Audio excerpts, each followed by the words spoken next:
Oke, kita akan bahas materi selanjutnya, yaitu permutasi siklik dan permutasi dengan ada komponen yang sama atau berulang.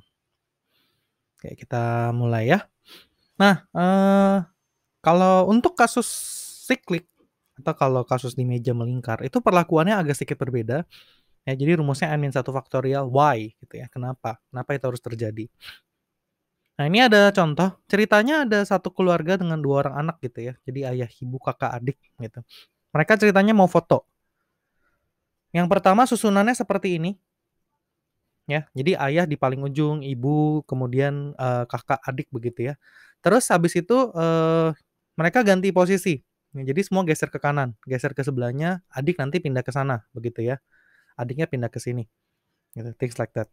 Nah, ini biarin ya, panahnya saya kasih aja nggak apa-apa. Adiknya pindah ke tempatnya ayah. Nah, jadi seperti yang ini ya. Kalau di permutasi biasa, ya, kejadian ini itu dianggap 2 kejadian. 2 kejadian atau 2 cara gitu ya.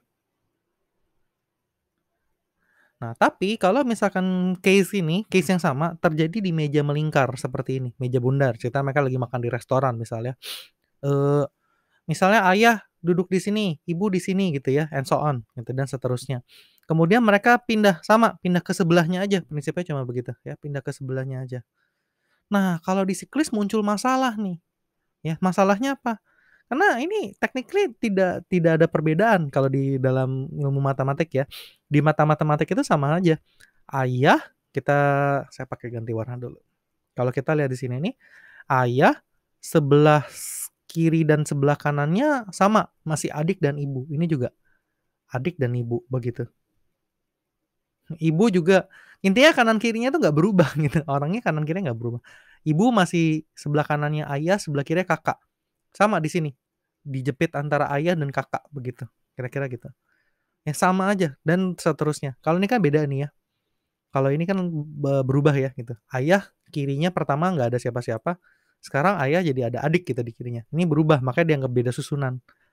Tapi kalau di kasus melingkar ini sama gitu ya. Kalau dari apa, meja meja yang satu ke meja yang kedua ini sama gitu.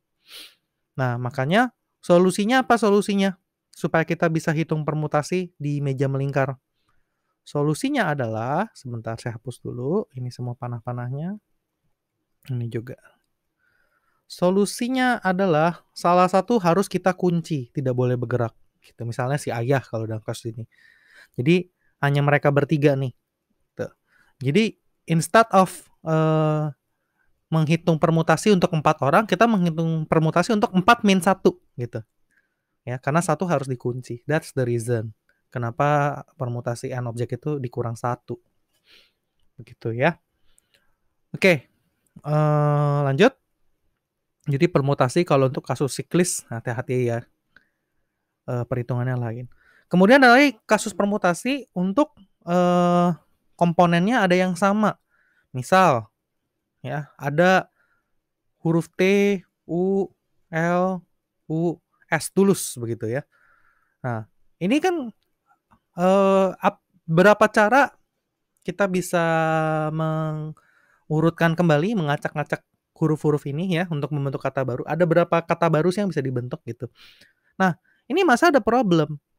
U ini dengan U yang kanan ya, ini kalau ditukar sama aja begitu. Ya, jadi kalau dipindah ya tidak ada bedanya. Ini dihitung sama kan ya. Saya kasih indeks deh. Ini U1, ini U2. Kita tukar jadi U2, U1. Meaning-nya sama saja, tidak berubah gitu. Makanya permutasi kalau ada komponen yang sama, ngitungnya agak sedikit berbeda. Nah, so kalau kita mau jawab pertanyaan ini, berapa banyak susunan kata yang bisa dibuat? Ya, susunan kata berbeda ya.